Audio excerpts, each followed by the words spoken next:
What's up, Brooklanders? I'm Jay Films. Today I'm talking about are comic book movies better quality-wise outside of cinematic universes? You know, it might be easy to look at the Batman, the Dark Knight franchise, a film like Logan, some of those heavy hitters, some of those big dogs, and say, why are the best superhero movies not involved in cinematic universes? I am someone who likes to say yes and no.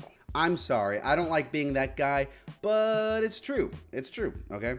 When you look at those movies, yes, they are freaking amazing. And I think there are a lot of quality story benefits outside of cinematic universes, and all of those films, a lot of them, for the most part, take advantage of that. One of the big issues with cinematic universes is they're always concerned with what's next. And I think that stories in general shouldn't write their story with the epilogue in mind, right? Whatever happens at the end happens in the end, but it has to be a natural story that flows and is only really concerned with itself, with the one thing that's happening now, not what's happening 10, 15, 20, 30, 100 years from now. Take AntMan and the Wasp, one of the Marvel films that is that the last Marvel film? Oh, Guardians. But we're talking about AntMan and the Wasp, okay? Guardians is kind of like outside of itself too. AntMan and the Wasp, I think a great example of one of the negatives of cinematic universes is the portrayal of Kang the Conqueror in that film. Kang the Conqueror is someone who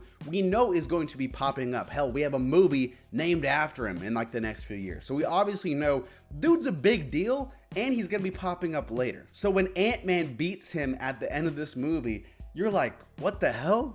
Huh? What? You're telling me Ant-Man, the guy from Baskin-Robbins, he just beat the next big villain, the next big Thanos?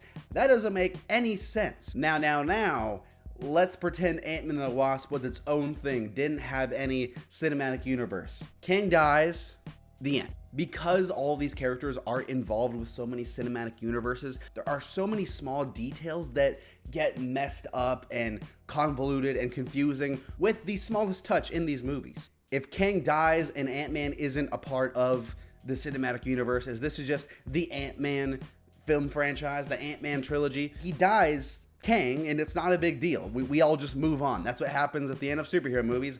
They die, and that's it. It's a pretty big issue with cinematic universes, and on top of that, like I said, they don't have to set up future things. Yes, sure, movies like the Batman tease what's coming next, but they already have, I imagine, more of an idea. At least Matt Reeves, he doesn't just put that in there for fun most of the time. He at least knows, okay, give a little taste, a little tease, you know, of what's coming next. But it's not like the story is dependent on that one thing. Joker, his inclusion in the Batman, pretty irrelevant. Doesn't really matter that much. Films like the Dark Knight franchise, Logan, they all benefit from that. I would also say there are benefits to cinematic universes, and I think that some of the best moments in superhero movies come out of the culmination of these universes. Films like Endgame, Civil War, and Infinity War. A moment like Endgame and all the portals, that can't happen in a film like the Dark Knight trilogy, right? If you have Batman going like,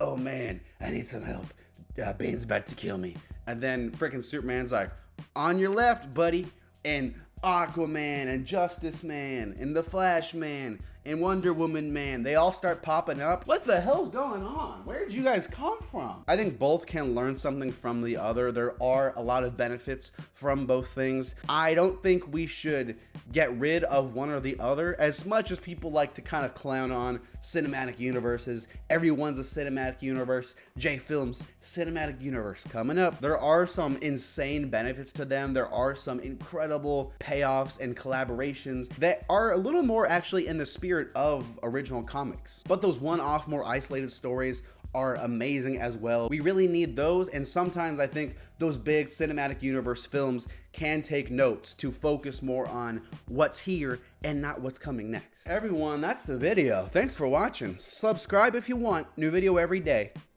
Thanks for watching.